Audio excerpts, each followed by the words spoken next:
ఖమ్మం జిల్లా ములుగుమాడులో భూభారతి సర్వేను deputy CM Mallu Bhatti Vikramarka, మంత్రుల తుమ్మల, పొంగులేటి ప్రారంభించారు. బీఆర్ఎస్ ప్రభుత్వ హయాంలో ధరణిలో అక్రమాలు జరిగాయని భట్టి విక్రమార్క అన్నారు. కాంగ్రెస్ ప్రభుత్వం తెచ్చిన భూభారతి చట్టంలో భూ సమస్యలుంటే కోట్ల చుట్టూ తిరగనవసరం లేదన్నారు.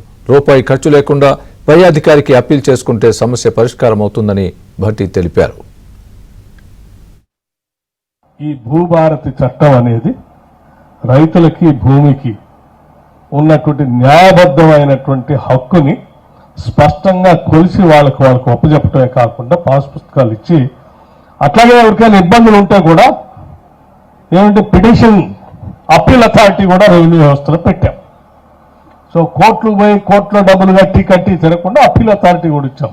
అంటే కింద ఏదైనా పొరపాటు జరిగితే పై అధికారికి అప్పీల్ చేసుకుంటే పొరపాటు ఏమైనా ఉంటే సరిచేసి దాన్ని రెక్టిఫై చేసేటువంటి విధానం, అంటే ఖర్చు లేకుండా తక్కువ రోజుల్లోనే ఆ సమస్య పరిష్కారం అయ్యే కార్యక్రమాన్ని కూడా దీంట్లో పెట్టాం. సో ఈ భూభారతి చట్టం అనేది అంతిమంగా రాష్ట్ర ప్రజలకి రైతులకి కాదు, ఇళ్లలో ఉన్నటువంటి గ్రామాల్లో ఉన్నటువంటి ఆబాది భూములు కూడా సర్వే చేపించే కార్యక్రమం చేస్తున్నాం. అందరికీ ఉపయోగపడేటువంటి ఈ చట్టాన్ని ప్రజాప్రభుత్వం, ఇంద్రమ్మ ప్రభుత్వం, మనందరి ప్రభుత్వం, పీపుల్స్ గవర్నమెంట్ ఈ చట్టం తీసుకొని రావటం మనందరి అదృష్టంగా నేను భావిస్తా ఉన్నాను. ముఖ్యంగా ఇది మనందరి విజయం, ప్రజల విజయంగా నేను భావిస్తా ఉన్నాను. దేశ చరిత్రలోనే భూభారతి చట్టం నిలిచేలా కాంగ్రెస్ ప్రభుత్వం ఒక విప్లవాత్మకమైన కార్యక్రమానికి శ్రీకారం చుట్టిందని మంత్రి తుమ్మల తెలిపారు. తెలంగాణలో ఎన్నో ఏళ్లుగా ఉన్న భూ సమస్యలకు శాశ్వత పరిష్కారం చూపించేందుకే భూభారతిని తీసుకువచ్చామని తుమ్మల అన్నారు. దేశంలో ఎక్కడా లేని విధంగా నేటి నుంచి భూభారతి చట్టం ప్రజలకు అందుబాటులో ఉంటుందని మంత్రి పొంగులేటి శ్రీనివాసరెడ్డి తెలిపారు. ధరణి చట్టంతో ప్రజలు అష్టకష్టాలు పడ్డారని, రాబోయే తరాలకు ఎటువంటి భూ సమస్యలు లేకుండా భూభారతి చట్టం పరిష్కారం చూపుతుందని అన్నారు. రాబోయే కొద్ది రోజుల్లోనే ప్రతి రైతుకు భూదార్ ఇస్తామని, భూదార్ అన్ని వివరాలు ఉంటాయని పొంగులేటి అన్నారు. భూ రికార్డుకి టోకెన్గా మీ దగ్గర వసూలు చేయాలని కాదు. మేము ఇంతకుముందు రూపాయి రకం కట్టేటప్పుడు కూడా పుస్తకం పట్టుకెళ్తే ఆ సంవత్సరానికన్నా మా భూమి మాకుందా లేదో లెక్క తేలేదు.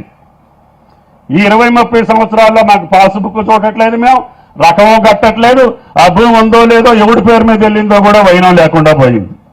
అందుకని టోకెన్గా మళ్ళీ క్యాబినెట్లో ఆలోచించుకొని ఎంతో కొంత మీ డబ్బుల కోసం కాదు, మీ రికార్డు పర్ఫెక్ట్గా పకడ్బందీగా ఉండటం కోసం, మీకు కూడా ఏ రోజుకు ఆ రోజు తెలియటం కోసం, నా భూమి నా ఖాతాలోనే ఉంది అని ధైర్యంగా నిద్రపోవటం కోసం. ఇప్పుడు మీరు చెప్పారు కదా పెద్ద ఆయన, ఎవరి పేరు మీద ఎక్కిందంటే అట్టెక్కింది, మనం చూసుకోకపోవటం, రికార్డ్స్ ఇంప్లిమెంట్ కాకపోవటం, వ్యవస్థలు కూడా దారి తప్పిపోయినాయి.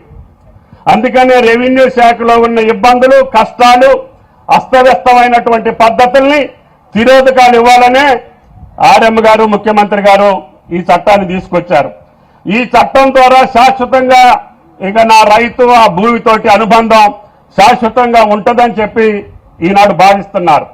అందుకని దీనికి కూడా టైం బౌండ్ పెట్టి ఈ పైలట్ ప్రాజెక్టులో వచ్చేటటువంటి కష్ట నష్టాలని బేరీ చేసుకొని అతి త్వరలో తెలంగాణ రాష్ట్ర రైతాంగానికి ఈ భూ సమస్యల నుంచి శాశ్వత పరిష్కారం కోసమే ఈ భూభారతి అని చెప్పి మీకు ఈ సందర్భంగా మనం చేస్తున్నాం.